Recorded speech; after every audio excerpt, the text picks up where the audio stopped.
Bonjour, Michel Grandmont pour Saint-Apparatus. Et là, je reviens faire une petite vidéo dans notre hiver québécois. Un petit matin à moins 37 degrés Celsius. Là, présentement, ça paraît pas, mais on a quand même 2 pieds de neige.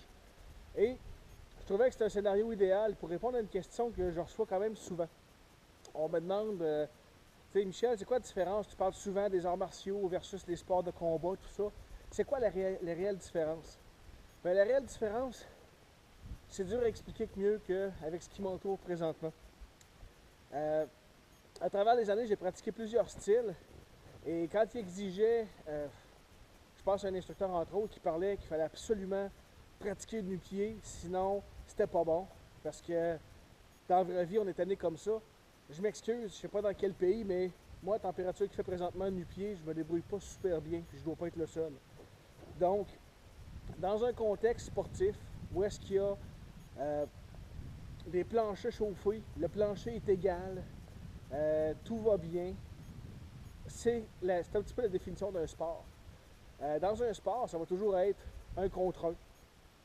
Là, il commence à y avoir des nouveaux sports qui sortent dans le bloc de l'Est, mais c'est vraiment une minorité. Mais normalement, on parle d'un sport, ça va être un contre un. Même sexe, un homme et une femme ne se battront pas ensemble. Il va y avoir des catégories de poids et des catégories d'âge. Ça, c'est un sport. On enlève tout ce qui est réellement trop dangereux versus, autrement dit, tout ce qui est réellement trop efficace pour quelque chose qui permettrait pas que les gens puissent se blesser. Prenez n'importe quelle compétition, que ce soit judo, karaté, taekwondo, nommez-les, ou même le UFC, on ne peut pas tuer ou handicaper beaucoup de gens sans que ça lève des questions sérieuses. Donc, toutes les choses qui sont trop dangereuses vont être enlevées.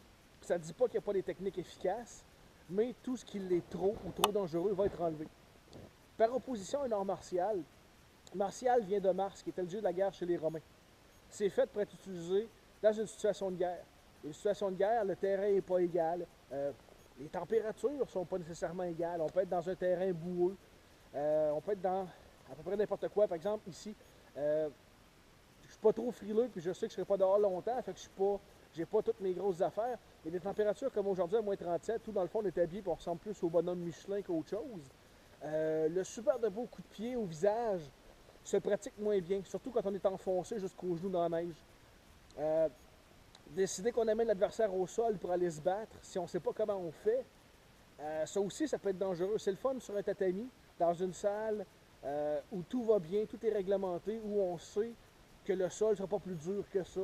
Tandis que là-dedans, si vous garochez au sol avec quelqu'un, vous enfoncez 2 pieds dans la neige. Un, vous êtes aveuglé, vous ne voyez pas que la neige. Vous risquez d'étouffer. En même temps, toute la traction que vous avez habituellement sur un beau plancher propre, là-dedans, vous ne l'avez pas. Fait qu'il y a une partie de vos techniques qui sont bonnes aux poubelles, aussi simple que ça. Et juste le froid. Imaginez juste le froid dans le visage. On a tous eu des lavages quand on était jeune, on se fait mettre de la neige dans le visage. Pour ceux qui ne savent pas c'est quoi un lavage, ben imaginez maintenant que vous en avez un automatique. Vous garochez avec quelqu'un au sol, vous avez le visage plein de neige, puis c'est pas le temps de commencer à enlever vos mitaines puis vous nettoyez ça, c'est votre vie qui est en danger. Ça, c'est un art martial. La différence est là. Il faut avoir des techniques appropriées au terrain, appropriées aux différentes situations. Donc, c'est une des différences qui est extrêmement importante. Et c'est des techniques aussi qu'on ne peut pas nécessairement appliquer dans une vraie situation. Euh, Comment j'expliquerais? Comme j'expliquais tantôt, par exemple, juste le fait d'aller au sol. OK, on enlève la question de l'hiver. On y va en plein été. Vous êtes sur un terrain qui n'est pas égal, vous êtes dans une pente ou quoi que ce soit. Vos beaux coups de pied sautés risquent de vous coûter une cheville et ou un genou. On oublie ça tout de suite là. En forêt, quand vous êtes entouré d'arbres, puis tout ça, puis vous devez vous battre, on n'est pas comme à Hollywood, où est-ce que magiquement, la portion où les personnes se battent, il n'y a pas de branche, il n'y a rien.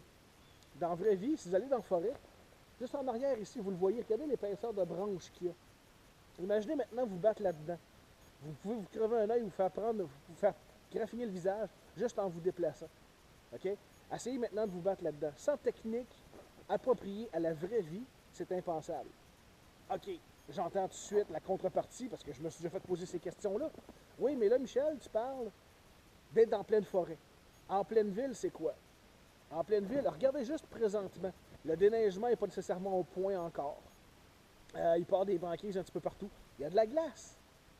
De la glace, votre beau coup de pied sauté ou votre beau coup de pied au visage, là, c'est la glace, oubliez ça, là. C'est plus dangereux qu'autre chose pour vous-même. OK? Encore là, on reparle encore des techniques, des questions d'habillement. Les techniques, quand vous arrivez collé contre une clôture ou une bâtisse, ça marche pas. OK? Fait que peu importe le domaine, c'est la différence entre un sport et un art martial. Le sport, c'est un beau petit terrain, c'est délimité. Si vous sortez, vous avez un avertissement. Dépendant des sports, des fois deux, peut-être trois. Puis après ça, c'est une pénalité, puis c'est un point à l'adversaire. Ça, c'est un sport. Un homme contre une femme, ça n'arrivera pas, c'est un sport. Dans la vraie vie, un contre un, vous êtes déjà chanceux. Normalement, ça va être du plus 2, 3, 4 contre 1 minimum. Donc, vous garochez au sol. S'il y en a qui vous amènent au sol, ses autres amis vont en profiter pour vous frapper. C'est pas le temps. OK? Donc, c'est des différences importantes. Faut sortir un petit peu du contexte de ce qui fait beau. Puis Hollywood, faites-vous pas d'illusions. Hollywood ne vous présente pas la vérité. OK? Ils vont vous montrer pour que ça flash. Des combats qui durent 15 minutes avec des frappes qui défonceraient mon camion. Mais ça se frappe dessus pendant 15 minutes parce que c'est le méchant de la fin. Ça marche pas comme ça. OK? Normalement, si vous êtes capable en vraie situation, le moins de technique possible, puis régler le plus rapidement possible. Encore mieux, si vous avez un entraînement en conséquence, être capable d'utiliser votre environnement à votre avantage. OK? Moi, je ne sortirais pas me battre nu-pied ou en gogoune dans ce qu'on a présentement. OK? Les gogounes, pour ceux qui ne comprennent pas le terme, c'est des espèces de petites sandales. Il y en a qui appellent des tongs aussi. OK? C'est pas approprié. Ou même sur l'asphalte très très chaud l'été, des gogounes ou nu-pieds, c'est pas nécessairement la meilleure chose non plus. Donc, c'est des choses à considérer. Les grosses différences importantes, c'est ça. OK? Et c'est pour ça que, justement, ce que chez Semper-Paratus, on cherche à enseigner, c'est basé sur du réel. OK? J'ai de l'expérience sur le terrain, sur plusieurs types de terrains. Les autres instructeurs qui, éventuellement, vont faire leur entrée, je veux dire, ceux à qui j'ai déjà commencé à parler, c'est des gens qui ont de l'expérience sur le vrai terrain, dans la vraie vie. Puis je compte pas faire changement. Je me fous du nombre de médailles sur le mur, ça veut rien dire. La ceinture, ça veut rien dire. Une ceinture, ça tient un pantalon, c'est tout. OK? Les ceintures noires, je veux dire, j'ai vu du monde se les acheter. J'ai vu du monde les avoir pour pas grand-chose, juste parce qu'ils n'arrêtaient pas d'acheter l'instructeur. L'instructeur s'est tanné puis leur a donné. OK? Donc, ça veut absolument rien dire. Dans la vraie vie, c'est totalement autre chose. Il faut être préparé pour ça. OK? Un agresseur ou un groupe d'agresseurs qui va essayer de vous prendre à partie ne commenceront pas à vous dire ouais, tu pèses combien, oublie ça, excuse, on peut pas t'attaquer. Ça marche pas de même. Puis il n'y a pas d'arbitre non plus pour arrêter les choses quand ça ne fonctionne pas. C'est ça la différence entre un art martial et un sport de combat. C'est une différence qui est importante. Je comprends que c'est pas tout le monde qui a accès à des véritables arts martiaux. Il y en a malheureusement très peu. Okay? Ce qui est une bonne chose aussi dans certains cas.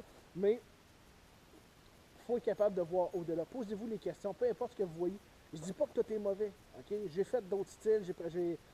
J'ai monté instructeur dans plusieurs autres styles. Puis je ne suis pas le seul. Les autres instructeurs que j'ai, la même affaire.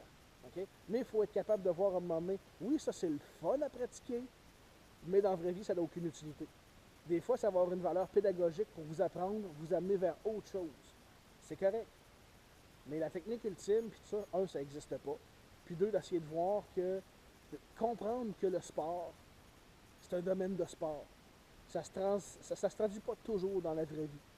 C'est important d'être capable de voir ces choses-là pour être capable justement de faire attention puis de vous préparer en conséquence.